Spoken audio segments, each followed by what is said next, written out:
राज्यसभा चुनाव के बाद सुरक्षित दिख रही राजस्थान की कांग्रेस सरकार फिर संकट में घिरती नजर आ रही है।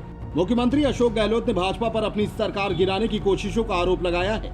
विधायकों की खरीद फरोख्त के लिए कांग्रेस विधायकों को 25 करोड़ रुपए देने के आरोप में 2 लोगों को गिरफ्तार किया है। इसके तुरंत बाद उप मुख्यमंत्री सचिन पायलट की नाराजगी और समर्थक विधायकों के साथ सोनिया गांधी से मुलाकात की भी खबर आ गई।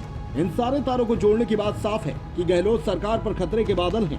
इस बात की चर्चा जोर पकड़ रही है कि क्या कांग्रेस का संतुष्ट गुट के साथ मिलकर भाजपा मध्य प्रदेश और कर्नाटक की कहानी राजस्थान में भी दोहरा सकती है। मध्य प्रदेश और राजस्थान में विधानसभा चुनाव के दौरान कांग्रेस पार्टी ने युवा चेहरों यानी मध्य प्रदेश में ज्योतिरादित्य और राजस्थान में सचिन पायलट को चेहरा बनाया था, लेकिन कांग्रेस के सत्ता में आने के बाद दोनों युवा नेताओं की उपेक्षा और नाराजगी की खबरें आईं। सिंधिया को न तो मुख्यमंत्री पद मिला और न ही प्रदेश कांग्रेस अध्यक्ष पद। राजस्थान में पायलट को उप मुख्यमंत्री तो बनाया गया, लेकिन अक्सर गहलोत से उनकी खटपट की खबरें मीडिया में आती रहती हैं। ज्योतिरादित्य सिंधिया और सचिन पायलट के बीच अच्छी दोस्ती रही है। इस साल जब मार्च में ज्योतिरादित्य ने भाजपा में शामिल होकर सभी को चौंका दिया था, तब सोशल मीडिया में अचानक सचिन पायलट ट्रेंड करने लगे थे। राजनीतिक जानकारों का कहना है कि अगर गहलोत पर सरकार पर सियासी सर्जिकल स्ट्राइक होती है तो उसमें ज्योतिरादित्य की भूमिका को भी इनकार नहीं किया जा सकता है, क्योंकि कमोबेश जो स्थिति कमलनाथ सरकार में ज्योतिरादित्य की थी, कुछ वैसी ही गहलोत सरकार में सचिन पायलट की है। बार बार मुख्यमंत्री के साथ टकराव या अनबन की खबरें आती हैं। राजस्थान की विधानसभा में दलीय स्थिति को देखें तो कांग्रेस के पास 107 विधायकों का समर्थन है। इसके अलावा सरकार को 13 निर्दलीय और 1 राष्ट्रीय लोकदल के विधायक का भी समर्थन है, यानी गहलोत सरकार के पास 121 विधायकों का समर्थन है। राज्यसभा चुनाव के समय इस बात की तस्दीक भी हुई थी। 200 विधायकों वाली विधानसभा में फिलहाल कांग्रेस की स्थिति मजबूत दिखती है।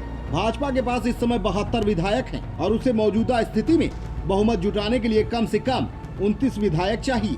अगर यह मान भी लिया जाए कि फिलहाल जो 13 विधायक गहलोत सरकार के साथ हैं, वह टूटकर भाजपा के साथ आ जाएं, तो भी आंकड़ा 85 तक ही पहुंचता है।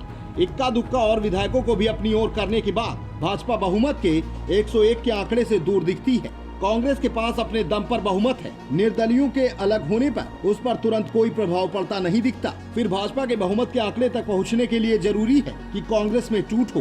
कांग्रेस के पास 101 विधायक हैं और पार्टी में टूट के लिए 2/3 विधायक चाहिए, यानी दल बदल कानून के हिसाब से कांग्रेस में टूट के लिए 71 विधायक चाहिए, जो संभव नहीं लगता। कांग्रेस के असंतुष्ट गुट के पास इतने विधायक नहीं हैं। फिर संख्या बल में मजबूत दिख रही गहलोत सरकार कैसे गिर सकती है? कांग्रेस के 2/3 विधायक टूटना संभव नहीं दिखते और निर्दलीय विधायकों के समर्थन से बात नहीं बनती दिखती। अब गहलोत सरकार गिराने का वही तरीका दिखता है जो मध्य प्रदेश में इस्तेमाल किया गया था। मध्य प्रदेश और राजस्थान में कांग्रेस की सियासत में समानता भी है। वहाँ ज्योतिरादित्य सिंधिया कमलनाथ सरकार से असंतुष्ट थे। राजस्थान में सचिन पायलट और गहलोत में तनातनी की खबरें आती रहती हैं। अगर मध्य प्रदेश की तर्ज पर कांग्रेस के कुछ विधायक विधानसभा की सदस्यता से इस्तीफा दे देते हैं और निर्दलीय भी कांग्रेस के बजाय भाजपा का समर्थन कर दें, तो गहलोत सरकार अल्पमत में आ सकती है। चर्चा है कि सचिन पायलट के समर्थक 24 विधायक हैं। इनमें से कुछ गुड़गांव मानेसर के होटल में हैं। अगर मान लिया जाए कि सचिन पायलट की नाराजगी दूर नहीं होती है और उनके समर्थक सभी 24 विधायक इस्तीफा दे देते हैं, इससे कांग्रेस के विधायकों की संख्या 83 रह जाएगी। अब भी अगर कांग्रेस का समर्थन कर रहे निर्दलीय विधायक गहलोत के साथ बने रहते हैं तो उनकी सरकार बच सकती है, लेकिन निर्दलीय विधायक आमतौर पर उसी के साथ जाते हैं जिसकी सरकार बनती दिखती है। ऐसे में निर्दलियों का साथ छोड़ने पर कांग्रेस सरकार सदन में बहुमत खो देगी। अगर कांग्रेस के 24 विधायक इस्तीफा दे देते हैं तो सदन में विधायकों की कुल संख्या 176 रह जाएगी और बहुमत साबित करने का आंकड़ा 101 से कम होकर 89 रह जाएगा। भाजपा के पास इस समय 72 विधायक हैं। अगर उसे 13 निर्दलियों का भी समर्थन मिल जाए तो उसके समर्थक विधायकों की संख्या 85 तक पहुंच जाती है। आरएलडी और एक आध और विधायक का समर्थन जुटाकर भाजपा सरकार बनाने के करीब पहुंच जाएगी। हालांकि इसमें विधानसभा अध्यक्ष और राज्यपाल की महती भूमिका होगी।